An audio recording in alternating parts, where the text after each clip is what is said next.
சில காரணங்களால், தவிர்க்க முடியாத காரணங்களால் அந்த படத்தோட ரிலீஸ் கொஞ்சம் டிலே ஆயிடுச்சு.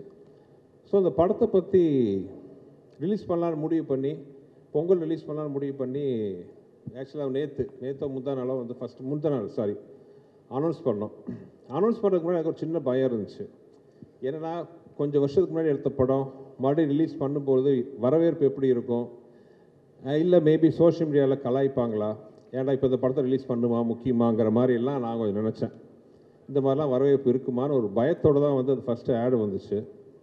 பட் நான் மட்டும் இல்லை, எங்களோட க்ரூ, தயாரிப்பு நிறுவனம் எல்லாருமே வந்து ஒரு சந்தோஷ சர்ப்ரைஸ் ஆகிட்டோம்.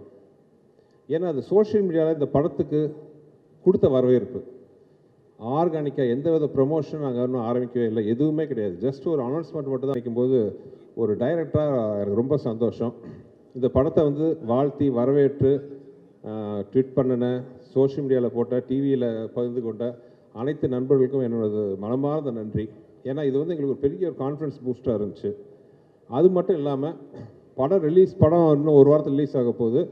படத்தை பார்த்துட்டு அதே மாதிரி ஒரு நல்ல ஒரு ஒப்பீனியன் கொடுப்பீங்கன்னு நினைக்கிறேன். ஆனால் அதே நிமிஷத்தில் இன்னொரு சொல்லிக்கிறேன், நாங்கள் யாருமே சொல்லாத விஷயத்தெல்லாம் சொல்லலை. இது ஒரு நல்ல ஒரு என்டர்டெய்னர். பொங்கல் மாதிரி ஒரு ஃபெஸ்டிவல் காலத்தில், ஏன்னா அந்த படம் நாங்கள் ஆரம்பித்த போதே பொங்கல் ரிலீஸை மனசில் வச்சு தான் நாங்கள் ஆரம்பித்தோம். அந்த பொங்கலுக்கு மிஸ் ஆனது இந்த பொங்கலுக்கு வருது. கண்டிப்பாக இது வந்து ஒரு ஃபெஸ்டிவல் மூடுக்கு வந்து ரொம்ப ஒரு அருமையான படமாக இருக்கும்ன்ட்டு நான் வந்து நம்புகிறேன். ஆக்சுவலாக ஒரு நண்பர் வந்து சோஷியல் மீடியாவில் போட்டிருந்தார், மதகஜராஜா லேட்டாக வந்தாலும் லேட்டஸ்ட்டாக வரும்ன்ட்டு. நானும் நம்புகிறேன் இது லேட்டஸ்ட்டாக இருக்கும், உங்களுக்கெல்லாம் பிடிக்கும்ன்ட்டு.